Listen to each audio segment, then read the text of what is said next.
tattooed women, with hair of varied colors and lengths, boots of all kinds, and more proud lesbian couples than I'd ever seen in one place. I smiled. We had all been brought together by the words and music of this incredible woman who was about to appear before us. Suddenly, the first punchy strums of Ani's guitar erupted through the lobby and accosted me like a tornado. We turned and ran into the theater. I jumped over a seat, knocked into a man with long dreads, apologized, and then started flinging my body in time with the song's rhythm. Bliss! A screaming wave of "Ani, I love you!" echoed through the concert hall. Her long purple and white dreadlocks swung around the stage as she wielded that acoustic guitar like a chainsaw, kicking her black platform boots into the air. Throughout the show, she transformed from fierce to soft in a flash, transitioning effortlessly from songs of rage to songs of love. She was magnetic on stage, bantering with the audience between songs with such ease and joy, making it feel like we were all her close friends, just hanging out in her living room on a Saturday night.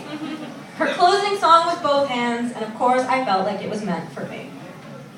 At age 19, my then boyfriend surprised me for Christmas. When I unwrapped a hardcover library book about Washington State, I laughed, feeling confused.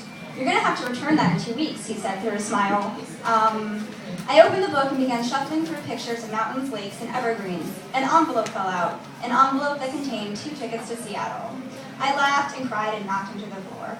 Over the next few months, in between stressful academic work, I planned the entire trip, finagling addresses for just about every place Kurt ever lived, crashed, studied, or hung out all strung out. How do you say studied? Oh, wait, high school. This meant we'd be passing through Seattle, Aberdeen, Montesano, Hoquiam, and Olympia with a pit stop at the Pacific Ocean. I treated this adventure like a pilgrimage to Mecca, except for me and whoever else may have undertaken it. The path to Kurt was not so easily paved.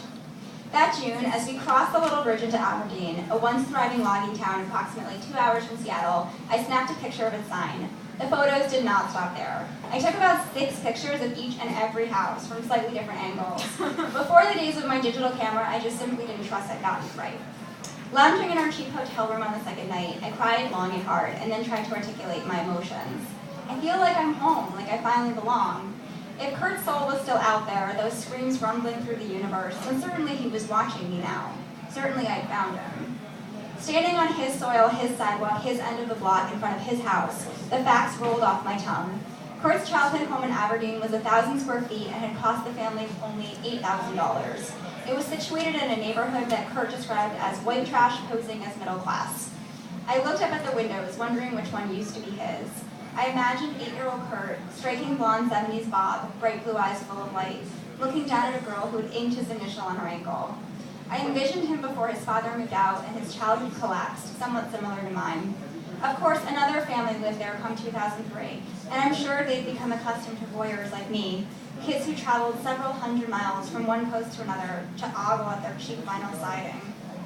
Our final stop on the trip was the last home where Kurt ever lived, number 171. The road was winding snake-like as deep blue Lake Washington rustled loosely to the east.